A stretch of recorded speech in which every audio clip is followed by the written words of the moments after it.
Alright, back to our DSD 201 here. Part of the PM is replacing and or rebuilding the drain valve system. So there are 3 solenoid valves there, 1, 2, and back there's 3. So you've got this one, this is your drain return. Everything, when it's filling and recirculating, goes down through here, it's here, and then this will send it back to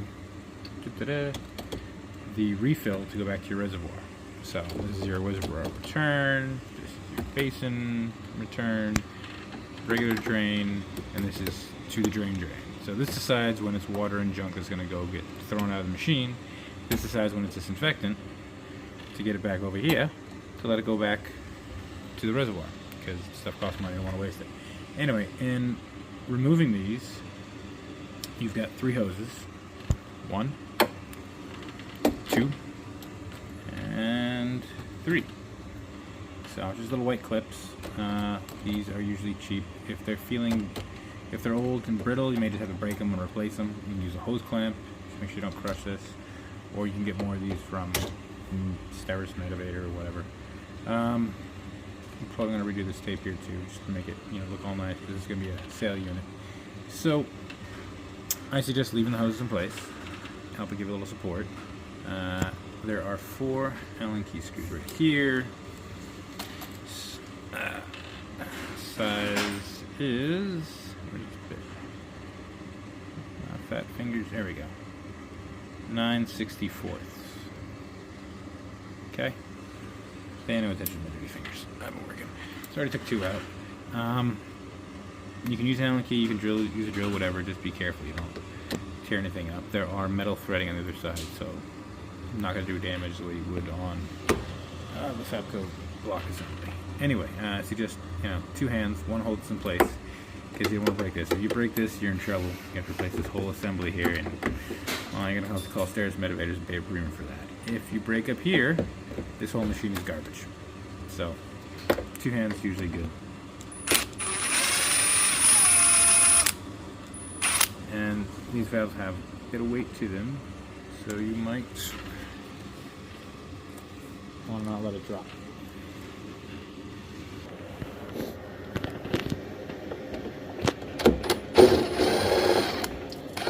Oh yeah, did I mention there's going to be some, whatever's in your basin up top is going to flow through here when you open it? I didn't? Well, now you know. Alright, so that pulls that. Now we'll pull these hoses off. Oh, yeah, so these white clips, you just better remove them and just pull sideways like that and get them apart. Let's see, go in here, I'll show you. If, it's just holding on, you can't use the pliers to do it. I'm trying to do it one-handed. Because you see the way this works is teeth here, teeth there, so you're not going to get off. You can one hand put it on, but it's hard to one hand undo. There we go. Not that you can see what I'm doing here, but there we go. Okay.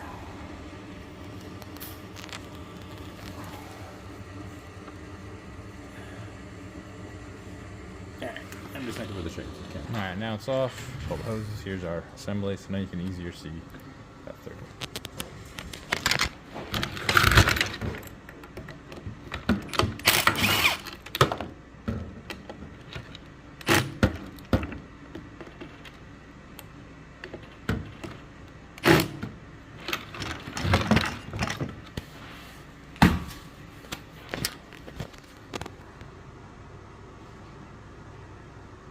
I wasn't recording.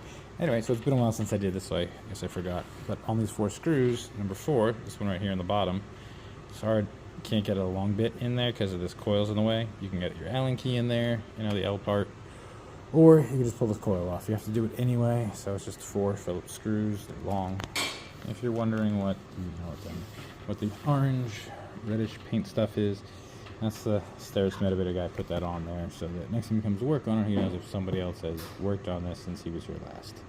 Doesn't mean anything, nobody really fucking cares. So feel free to take that off. Alright, so coil, stay, all of this gets replaced. Spring replaced, this whole piece. I have a box of these somewhere. There it is. There's a set for the whole unit. Here's your part number. 7400-660D. Let's see if I can open this up.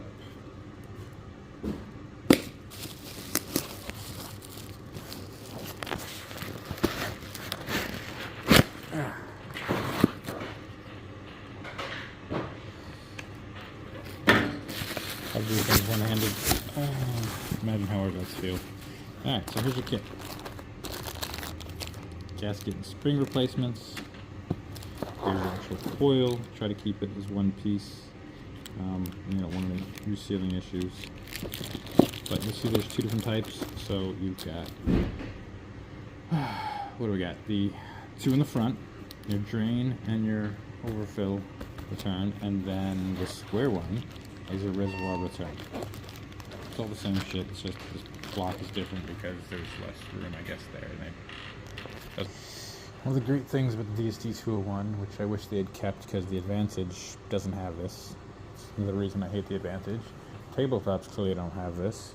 A lot of shit doesn't have it, but anyway, what Medivators did specifically for the DSD 100 and 200 lines and the edge is that you can pull whole sections out to work on it. So instead of trying to sit on your knees or on your butt, crawling in here where it's all dirty and yucky, and you're trying to reach in where you can't see, they made it easy so you can pull this whole assembly out to do a PM on a tabletop. Same with the drain valve. You can pull this whole thing out because it'd be a pain to reach back there behind the whole assembly to get this guy out. So it's easier to do it this way. And then you can inspect it. Just like a Steris wall seam sterilizer, the Centuries on. You have a whole manifold to pull so you can visually inspect it. I don't expect you to work in place on that. Alright, anyway, so here we go. So here's the back side. And this is all this is. Check something. Ferrous, so not worth any money. The whole thing's just garbage. So, pulling it, just throw it away. Same with the O-ring. Yeah, I know it's not ferrous. The O-ring is also garbage. See, there's our old O-ring. Well, you didn't see that, but it didn't work out. Anyway, and we're going to clean this whole off, assembly off, make it nice and pretty. Make sure there's no residue or anything causing a leak. Inspect the housing itself. Make sure there's no damage or things stuck in there. I'm going to pull these off and retape them and put it back on. So you should try to keep your work area clean. Only have stuff that goes to the job or application you're currently working on so you don't mistake anything. Also, if you're doing any kind of plumbing work on anything, I suggest getting one of these or this, which you get an automotive store for your car. You've seen this before. This is for cleaning out battery terminals, so your Audis or males go in here, see it's steel brush, and then your female end or your innies, there's a wire brush for that. This is made for a car because all battery terminals for car batteries are the same size. So I suggest getting one of these at just Home Depot, Lowe's, wherever. This is just an HDX pipe cleaner. So you've got, you know, a 1/2 inch and a 3/4 size. So you can clean the inside. Anytime you're doing plumbing, you want to be able to clean the threads, and you want to be able to clean the outside threads too. So if you can fit it in there, great. This doesn't fit, but you can still use the outside. Scrape off all that old thread tape. Keep in mind it's plastic, so you don't want to be too hard on it. Just want to get the old tape off. And most of this is in an area it's not going to be used. It's still going to stick out. So I'm really just pulling it off in this sense to make it look better. Because again, this unit is being sold, and well, people don't want to buy old-looking medical equipment. You know, they know it's an old unit. Still want it to look pretty.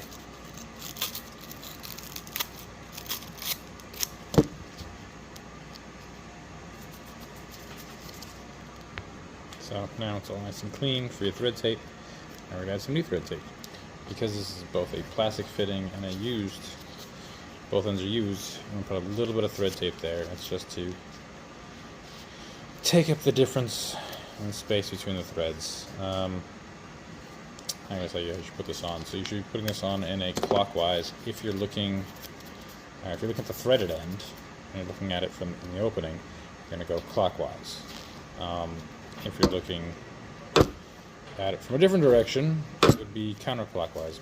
The easiest way is I hold it to myself with the thread. It's going to go into something over here on my right.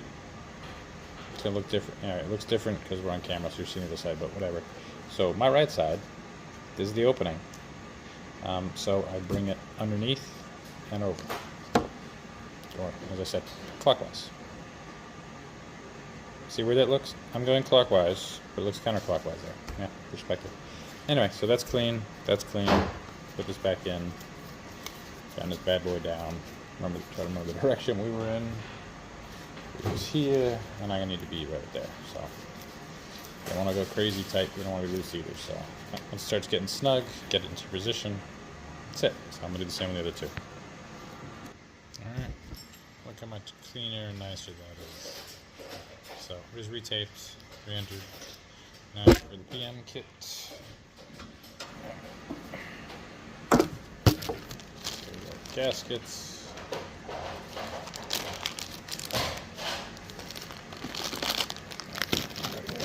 Try to keep this. I'm keeping a trash pile for whatever reason. Keep it separate from the new stuff. Just throw. Oh yeah, if I didn't mention wear gloves.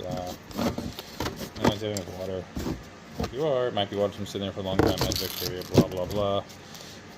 There are a number of crappy scope techs out there who are not properly washing, so you're dealing with shit. Literal poop, motherfuckers. And side X, which is bad shit. So you should wear gloves when taking these things apart. Once it's done and clean, you can take it off. Alright, back to work. Pop this thing open. Carefully, don't mess up the seal or anything in here. This bag is nothing, it's just helping to hold rubber band. Boom, boom, boom. There you go. Gasket. Remember, square buddy goes in the back. There's no orientation to this one. Just throw them in diagonal, so don't worry about it.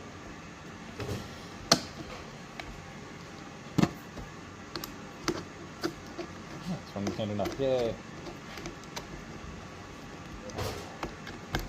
Remember, I'm not tightening down till everybody's in. What are my nuts? I had some nuts here.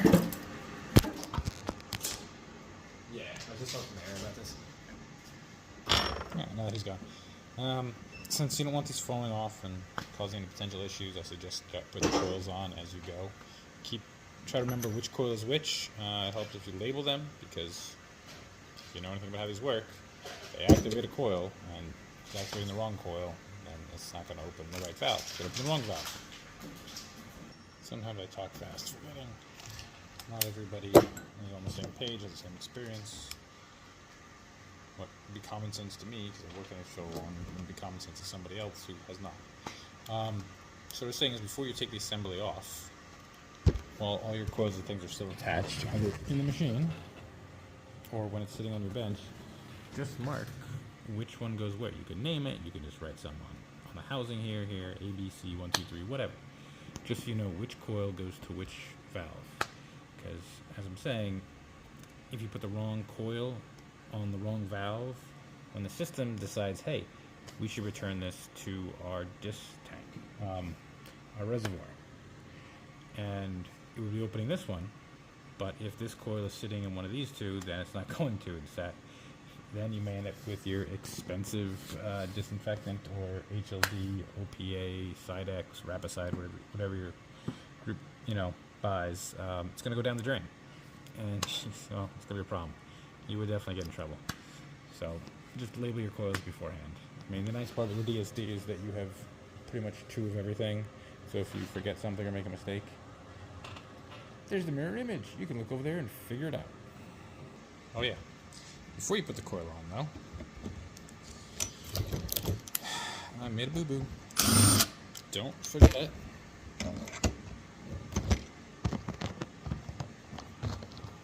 To put the spring. So from this. Let's mush up together. Dang it. Okay, there we go. The springy goes here. And then the coil that goes here. boom.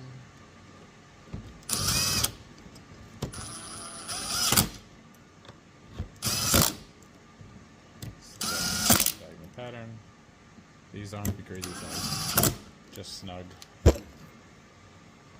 Now, the front two, the drain valve and the overflow or reservoir return, or whatever they're calling it, because I don't remember the nomenclature. It's been a long time since I looked at the manual. The C have this weird shape. So now it does not matter which side you put it on, whether it's over here, these are the same. Again, only the coil matters.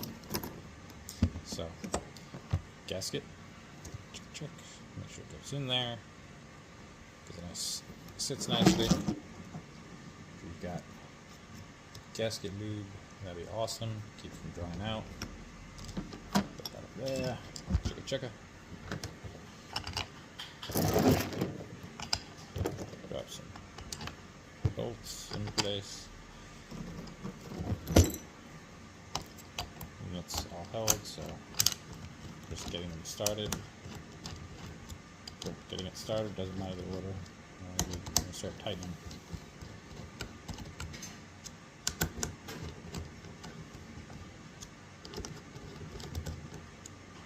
Okay. Then you spring, and then you coil. So these you want to be tight, very snug. Maybe not Milwaukee impact gun. I don't want to crack anything, but definitely want to make sure it's tight, because if it's not, you will have some leaks here. It's only the coil that just has to be hand tight. And here's our completed pre-built assembly. Yeah, there's a gasket for here also. You're not seeing it because sometimes it sticks. There it is. And sometimes people put two on, which tends to cause leaks, so don't do that. Anyway. Alright, reassembly. Gaskets are all in place. Everybody's good to go. Just showing. Can you see what I'm doing here? Yeah. Alright, so try to line everything up. Get the screws. Remember, don't tighten anything. This housing has some threading. So if you want, you could start your screws before you even put this whole assembly up. It's on the floor.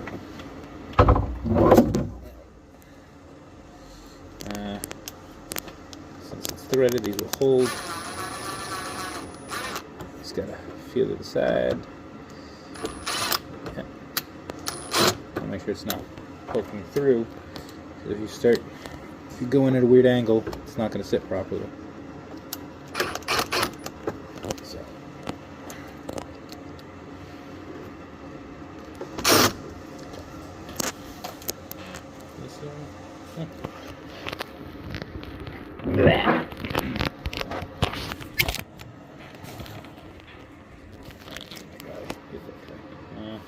There we go.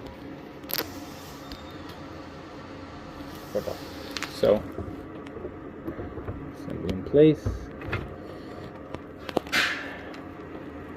And just like before, just like with everything else, just get your screws started so they're in the hose.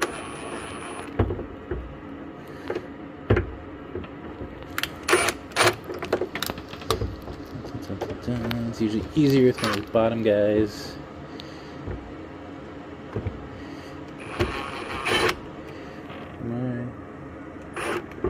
Right side up.